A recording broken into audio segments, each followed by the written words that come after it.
اعوذ باللہ من الشیطان الرجیم بسم اللہ الرحمن الرحیم۔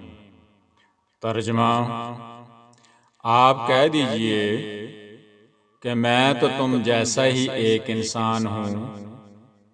ہاں، میری جانب وحی کی جاتی ہے کہ سب کا معبود صرف ایک ہی معبود ہے، تو جسے بھی اپنے پروردگار سے ملنے کی آرزو ہو اسے چاہیے کہ نیک اعمال کرے اور اپنے پروردگار کی عبادت میں کسی کو بھی شریک نہ کرے۔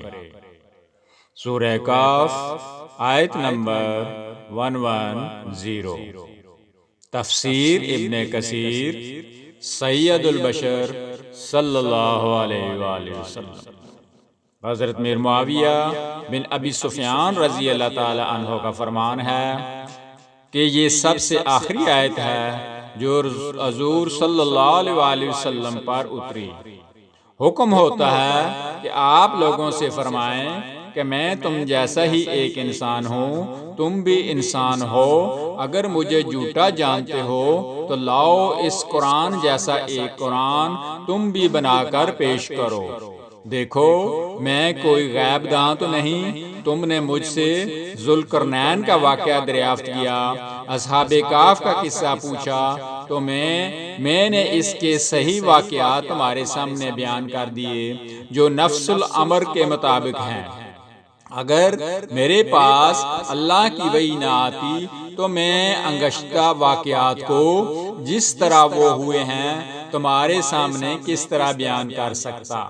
سنو، تمام تر وحی کا خلاصہ یہ ہے کہ تم موحد بن جاؤ، شرک کو چھوڑ دو۔ میری دعوت یہی ہے، جو بھی تم میں سے اللہ سے مل کر اجر و ثواب لینا چاہتا ہو اسے شریعت کے مطابق عمل کرنا چاہیے اور شرک سے بالکل بچنا چاہیے۔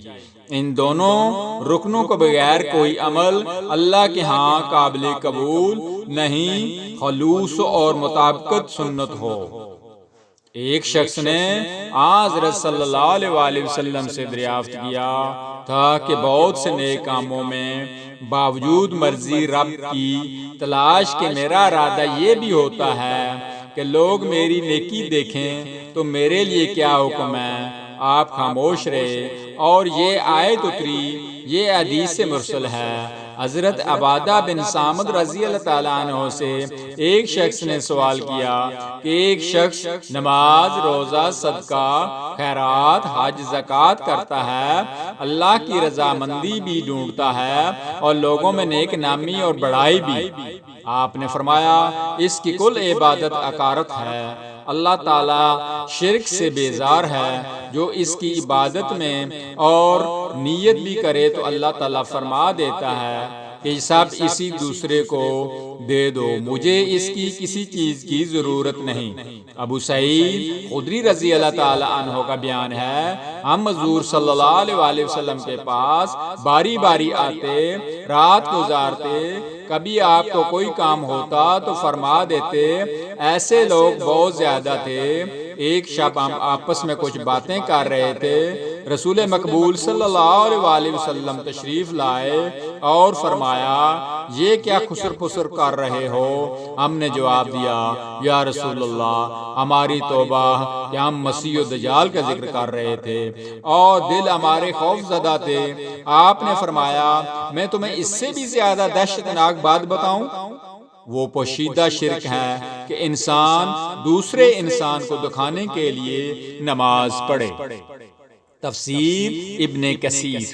چینل کو سبسکرائب کر دیا کریں تاکہ آپ تک نبی کریم صلی اللہ علیہ وآلہ وسلم کی اچھی اور پیاری پیاری باتیں پہنچ سکیں۔ اللہم صلی علی محمد وعلی آل محمد۔